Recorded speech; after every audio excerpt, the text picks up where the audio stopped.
কুমিল্লা থেকে এক ভাইয়া বেলি ফুলের পারফিউম ১০০ ml অর্ডার করছে। ভাইরে ভাই ১০০ ml বেলি ফুলের পারফিউম। উনি হচ্ছে ফুল কি পরিমাণ পছন্দ করে যে উনি বেলি ফুলের পারফিউম ১০০ ml অর্ডার করছে।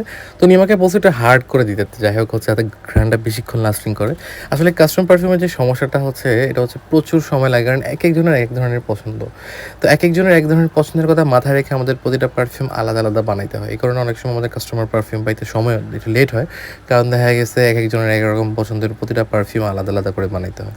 তো যাই হোক ভাইয়াকে একটু হার্ড করেই বানায় দেওয়া হচ্ছে যাতে পারফিউমটা বেশি সময় লাস্টিং করে। বেশিরভাগ মানুষই পারফিউমে লাস্টিং চায়, আবার অনেকে বলে লাস্টিংও লাগবে আবার সফটও লাগবে যাতে হালকা হয়। কারণ ঘ্রাণ তো হালকা হলে লাস্টিং কম হবে, এটা স্বাভাবিক ব্যাপার।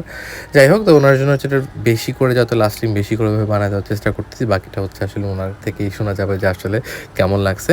তো আমরা একটা পারফিউম তৈরি করার ৫ থেকে ৭ দিন পরে ব্যবহার করতে বলি, কারণ একটা পারফিউম ম্যাচিউর হইতে ৫ থেকে ৭ দিন সময় লাগে। একদিন একজনে কি করছে, পারফিউম হচ্ছে ফ্রিজে ঢুকায় রাখছে। আয়সা বলতেছে ভাই ঘ্রাণ নোটস পাইতেছি না ভাই। আমি আপনি কি করছেন? আমি ফ্রিজে ঢুকায় রাখছি পারফিউম। আমি ভাই এটা কে বলছে আপনাকে? আমার এক বন্ধু বলছে। যাই হোক, এই কাজ কেউ করেন না। আমাদের পারফিউম তৈরি প্রায় শেষ, এখন হচ্ছে প্রায় একটা লুক আসছে। আসলে স্টিকার হচ্ছে লেভেল ছাড়া পারফিউমের বোতলের ভালো লুক আসে না। তো আপনাদের যাদের ফুলের বিভিন্ন ফলের এবং পারফিউম লাগবে তারা জেদিদ পারফিউমের পেজে নক করেন, চেষ্টা করবো ভালো পারফিউমটি বানিয়ে দেওয়ার জন্য।